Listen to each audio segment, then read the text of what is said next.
খোদ পুলিশের বাড়িতে দুঃসাহসিক চুরি, শান্তিনিকেতনে চাঞ্চল্য, খোয়া গেল লক্ষাধিক টাকার গহনা ও নগদ। খোদ পুলিশ কর্মীর বাড়িতেই দুঃসাহসিক চুরির ঘটনায় ব্যাপক চাঞ্চল্য ছড়ালো শান্তিনিকেতন থানার উত্তর নারায়ণপুর এলাকায়। ভোটের ডিউটিতে স্বামী বাইরে থাকার সুযোগে ফাঁকা বাড়িতে হানা দিয়ে সর্বস্ব লুটে নিল চোরের দল। ঘটনায় রীতিমতো আতঙ্কিত হয়ে পড়েছে পরিবারটি। স্থানীয় সূত্রে জানা গেছে, উত্তর নারায়ণপুরের বাসিন্দা অনুরাধা দাসের স্বামী পেশায় পুলিশ কর্মী। গত 22 এপ্রিল সপরিবারে লাভপুরের দ্বারকা গ্রামে ভোট দিতে গিয়েছিলেন তারা। এরপর 24 এপ্রিল বাড়ি ফিরে দরজার তালা ভাঙা দেখে স্তম্ভিত হয়ে যান পরিবারের সদস্যরা।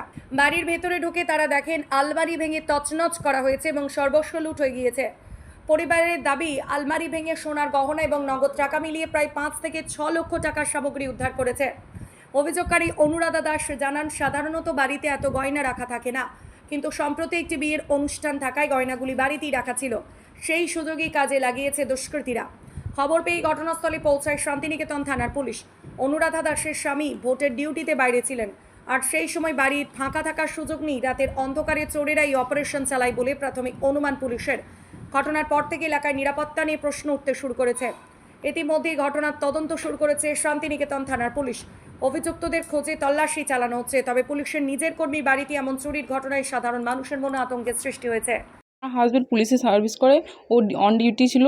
ও তো ডিউটিতে ইলেকশনের জন্য বাইরে ছিল, আমরা গ্রামের বাড়িতে ছিলাম। তারপরে এইখানটাতে 24 তারিখ যখন আমরা ফিরি তখন দেখি পুরো তালা কাটা। তারপরে এখানে আলমারি পুরো খুলে নিয়ে জিনিসপত্র নিয়ে নিয়েছে। দুটো চুড় ছিল প্রায় 4 লাখ টাকার মতন।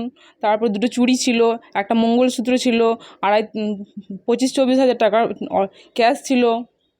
কতটা আতঙ্কের কাজ করছে আপনার মনের মধ্যে? প্রচণ্ড আতঙ্কের কাজ করছে। আমরা দুটো ছোট ছোট বাচ্চা মেয়ে নিয়ে আমি 3 জন আমরা থাকি এখানে। ও সবসময় ডিউটিতে থাকে, আমরা একা এখানে বাস করি। তাহলে এখানে কি কতটা আতঙ্কে আছে বুঝতেই পারছেন আপনারা। পুলিশ এসেছিলো কিন্তু সব জিজ্ঞেস করে গেল। তারপরে আমরা কোনো সাহায্য পাইনি এখনো পর্যন্ত।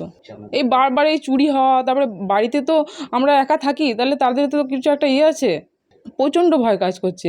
আমরা মেয়ে দিয়ে এইভাবে কী করে বাস করবো বলুন তো? সবসময় ডিউটিতে থাকে অনুরাধা দাস।